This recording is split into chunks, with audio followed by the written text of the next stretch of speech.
Hey, good morning, everybody. It's really great to be here. Before I get started, I want to thank Lee Byron and Jory Burson for having me here. It's so exciting to be part of the GraphQL community and the foundation. The work we do here is incredibly important, and I'm so grateful that we've been able to grow this event and bring more and more folks into the communities we've done that. So how about a round of applause for them and the leadership that's gotten us to where we are.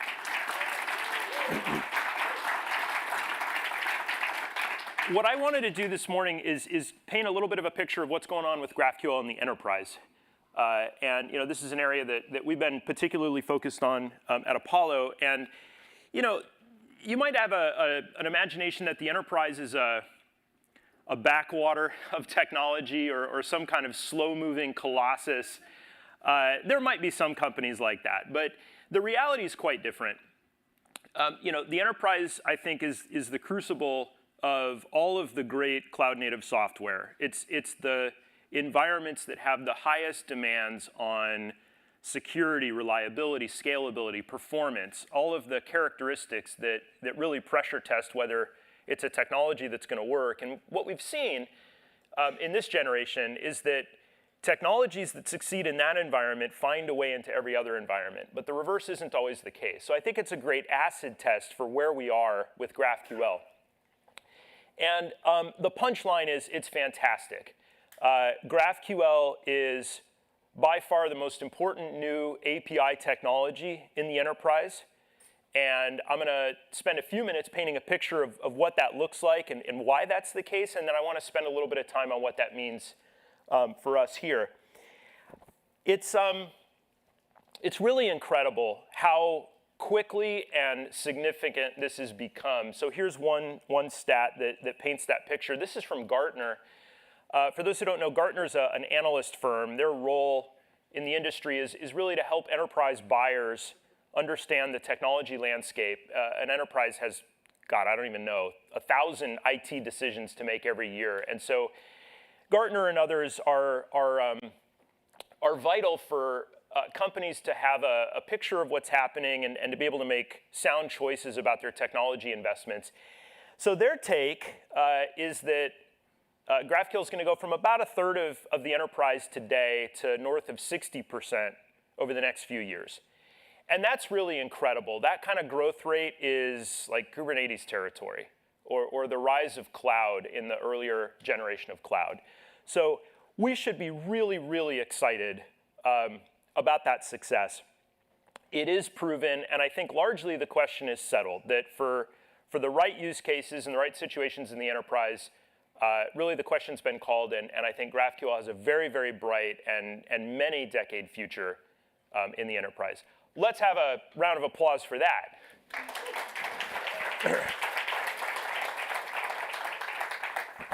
By the way, I know there's been a lot of interest in federation. Their projection on that front is even more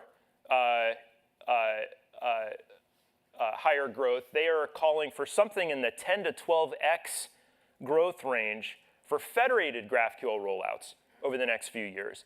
And I'm going to show you a couple examples of what GraphQL in the enterprise looks like. They're all federated examples, and so just kind of think about how fast this is going to happen and how broad and deep this is going to go.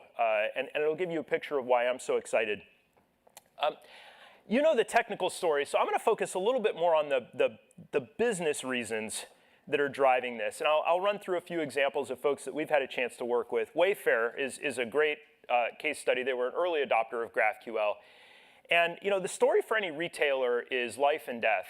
With the rise of mobile and the prevalence of the internet, customers don't have brand loyalty anymore. You don't have to shop at the store that's in your neighborhood. So you're gonna shop at a store that gives you the most satisfying experience, which really means digital experience. Software is eating the world writ large for retail. And if you think about table stakes for a retailer, all the things that have to show up on the screen. You have to have dynamic pricing. You have to have real-time inventory. You've got to be able to tell people when that item they're looking at would land on their doorstep. You've got to be able to bring, machine recommendations in your algorithms, maybe user-generated reviews, obviously a product catalog with great photography. If you don't have every one of those things on the screen, they're probably going to Amazon, right? So what Wayfair can do with Graph is bring all of the underlying systems together into one and do it in an efficient way, because the other challenge retailers face is they're very low margin businesses. They can't afford deep investments in technology the way that a technology company might be able to do, because it erodes the thin margins that they're working from, the way that the street looks at the company. And so they've been able to roll out, I think it's on the order of 80 or 100 subgraphs in their environment. I don't have to tell you the importance of running holiday shopping traffic on the internet and what that means for latency and downtime and so forth. It's proven technology. They've had a ton of success with it. Major League Baseball has, their challenge is baseball is kind of a slow sport. And, the kids maybe prefer, again, it's low friction. I'm not limited to like the 3 channels on my TV from a generation ago. I can go watch whatever I want on my phone. So the flip side is baseball has such a rich array of data. It's a stats sport, and they've built a baseball graph. And on top of that graph, they've got a really great mobile application experience that brings together real time with the live games, with video streaming, with personalized experience. You can create a remarkable fan experience if you're able to bring all the relevant parts together. And they've been able to do that, and it's really the future, I think, for a lot of sports leagues. If you read between the lines when you look at the media deals they're doing or the distribution deals they're doing, they're all facing this kind of a problem. And I think our technology has a big role to play in the solution. Here we are. So Marriott has built a graph that spans their entire footprint. It's not just hotels. Marriott runs golf courses. Marriott runs restaurants. They've got spas. A big priority in hospitality is bringing all those things together. They want to be able to do not just a traditional, I'm going to book a hotel room, but how do we maximize the quality of that experience for the customer, and how do we, from a dollars and cents point of view, maximize the revenue that we can get from a person who's staying at the hotel. So again, it's about bringing a whole bunch of stuff together. And in their case, and we see this a lot with what's driving GraphQL in the enterprise, you've got systems that were built in entirely different technologies. You've got systems that were built under different companies that are then brought together as part of an M&A strategy. You've got partnerships. Marriott acquired Bonvoy, right? And so there's a partnership on the travel points and the credit card and loyalty front that's super important. Again, customers are going to vote with their wallets and their feet. They're going to use the hotel that they can leverage their credit card points, and they're going to want to stay at a hotel that lets them do touchless check-in in the lobby. COVID really changed the landscape for hospitality in many ways that are now here to stay forever. You want to be able to go up to your room and unlock the room with your phone. All of these things are integration points. And Marriott's experience is, I think, something in the range of like 30 to 40% faster development efficiency because of Graph. That's the prize for them, is they're able to roll these things out much, much faster than they could before. American Airlines, they run all of their, they call it tech ops. So if there's a maintenance issue with an airplane, you've got to make sure that the airplane, the appropriately certified mechanic, the correct part from the correct warehouse all get to the same spot at the same time. Minutes matter because it's all about turn time at the gate. All that's powered by Graph. Ford Credit. So this is an interesting one. Historically, when you bought a car, I don't know how many people have gone through this, but you get to the 1 yard line, you're in the back of the dingy car dealership, and then somebody pulls out a loan application, right? Like, can I help you pay for the car? It's very different now. Loan revenue is actually a really important part of the revenue stream for an automaker, number one. And number two, buyers make the loan decision upstream of the car purchase, not downstream. It's not some detail of writing the check. It's really at the top of the funnel when you start thinking about purchasing a vehicle. And so what's interesting about this case is, think about the back office of a automotive loan department. There's all kinds of mainframes or AS400s or whatever. Suddenly, it's vital to be able to bring those together and connect them to a user experience that's actually AAA quality. Because if the user goes online to look for a car and the website won't load, and they just have this super janky experience on their phone, they're going to go to some other automaker. It's that low friction now. Tesla's really raised the stakes and the expectations across the board. So here we are. What's common to all of these things is the need to bring APIs together and connect them to the user. And in the enterprise, there are thousands of these APIs. This is a diagram from, I think, Salesforce it is. This is a common way of arranging APIs in the enterprise. The idea here is you've got a set of things. They call them system APIs. Some people call them domain APIs or services. These are kind of your fundamental either first-party systems that you've built or third-party software systems that you've purchased. Think of these as sort of representing the domain objects in your business. On top of that, they have layers and layers of business APIs, process APIs. These are things that implement the business logic. Like if I'm a retailer, I'm going to have APIs that define how I'm going to ship a product. And there's a ton of logic in there because that's a balance of what warehouses have what shipping companies do I have a relationship with? Am I trying to optimize for my cost or delivery time? Think about all of the code that gets written in the enterprise over decades to support that. And then on top of that, you often have a whole set of, some people call them experience APIs or integration APIs. These are the glue that allow you to take all of the stuff here and somehow connect it up together and wire it up in a way that your mobile app or your LLM or whatever you've got can consume it. It's an absolute mess. This is where GraphQL shines because a business is really only as valuable as its ability to expose these core capabilities. If I can't do that, I'm really nowhere. And if I can, it's a massive change to the top line of the company. And so I dwell on this only to try to paint a picture of how important it is that GraphQL has opened up these opportunities for companies. It's not just a technical detail of how the stack gets built. It's changing. It's transforming the way that the businesses operate. OK, so that's why I think this is such a big opportunity. I think it's bigger than what Gartner's suggesting. But it's not preordained. And what I'd like to talk about are a few things that I think are vital for all of us to do together as a community to get to the result that Gartner's projecting and that I think can lead to a generational technology shift. OK. I think the first thing is we've got to fix our messaging. One enormous mistake I made when we first went into the enterprise is latching onto this narrative that GraphQL is better than REST or different from REST. And that's technically accurate. It certainly is.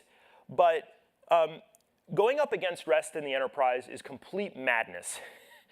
All of those APIs that I showed you on the screen are there, and they're not going anywhere. And API decisions in the enterprise are made by API decision makers. So walking in and suggesting that they've got to unwind decades of investment in this stuff is a good way to get shown the door immediately. Walking in and suggesting that we have a better technology that, I swear to God, means your systems have to answer arbitrary queries instead of like a fixed request is not a good way, to win the hearts and minds of these folks. And it's not just the APIs themselves. There are, I don't know, I can't count the boxes. This came from, I think, API Days. There's a dozen different industry conferences about APIs, but this is the landscape we're up against when we say that we're better than REST. It's not going to work, okay? So I really think we need to adopt a message that complements rest and really shows the value of what you've built and how GraphQL takes that even further. That's one bug in the messaging. The other bug in the messaging is we've really got to get away from this idea that GraphQL isn't for everybody. I think it is for everybody. I think it's incredibly valuable. I'm probably responsible for some of these posts. Max Stoiber wrote one recently, and I love Max, but I disagree with his frame when he wrote a post recently that talked about all the places where you don't need GraphQL. And he's got a certain style to it, but I really think we've got to be careful about that. There are lots of empty plot spaces in the cemetery for enterprise technologies that never got the hearts and minds of the individual developers, that never made its way into startups. There's a whole graveyard. That can't be our destiny. We've got to make this technology as exciting and as acceptable for the individual developer and the startup that only has a couple APIs and a single application. And we've got to paint a picture of why that's the case. I think that's super important. I think the last thing is there's just a lot of confusion about GraphQL. The idea that you can query your APIs is technically accurate, but I'm not sure how many people wake up in the enterprise thinking, I need to be able to query my APIs. It's a little bit of a confusing message. The idea that it saves data on the wire, that it's a more efficient protocol, I think that's a hard message to land when you're talking to somebody who just rolled out a Thrift API. So I want to suggest something a little simpler, maybe as a starting point, that Jeff and I think has a lot to offer, and it's really simple. GraphQL makes your APIs better. I don't care if you have 1 or 1,000. It lets you express what part of the API's result you actually want. It lets you join them together. It lets you give capabilities to those APIs, things like defer, or streaming, or subscriptions. It makes them real time. It allows you to connect them to your AI systems. We're going to hear more about that today. It makes your APIs better. It's really, really simple. And it's the standards-based approach for how that's being done at scale in the enterprise. So I'd encourage us to think about GraphQL maybe more along those lines and see if we can't get to something that's really effective across the whole market. Second thing I think we need to do is take a look at the platform engineering movement and attach ourselves to that. There's something really incredible happening here with the rise of platform engineering across the whole landscape. These declarative composable architectures, things like Kubernetes, Istio, Envoy, have really spread, not just in the enterprise, but across the landscape. They're better. I think engineers always want to pick the more forward-thinking, flexible option, but they've also given rise to ecosystems of products. Kubernetes is valuable for a startup. You might think you need thousands of services to want it, but one of the reasons for that is that now software can be packaged in a Kubernetes form factor, and it allows for a different kind of distribution. It allows for faster uptake of all this stuff. I think one of the places this is happening is in our sister organization, the CNCF. And I think GraphQL needs to be part of that conversation. So building bridges, and this is something we've been working on with Jory and others, between our foundation and the CNCF is really, really important. When I talk to people at places like KubeCon, they don't know a lot about APIs, but when you explain GraphQL in these terms, when you talk about it as the wave front of platformization, as the way that you bring declarative, composable, self-service architecture to that layer of the stack, they see it as an opportunity to spread their way of thinking and grow that umbrella even further. And these are folks that we want on our side. They're great champions. They have a service mentality in their organization. They are super excited, and they're really sharp. So a priority for us at Apollo, and what I'd really invite all of us to think about, is how we can be part of that, how we can bring our message and our technology to this world. And I think we're set up so well for that with the structure of the Linux Foundation. Third thing is standardization. Standardization is super important for the enterprise. It is a mark of maturity. It is a promise that there will be a long and thriving future for a technology. And it's really, for our customers, something that comes up a lot as an important characteristic of the technologies that they settle on.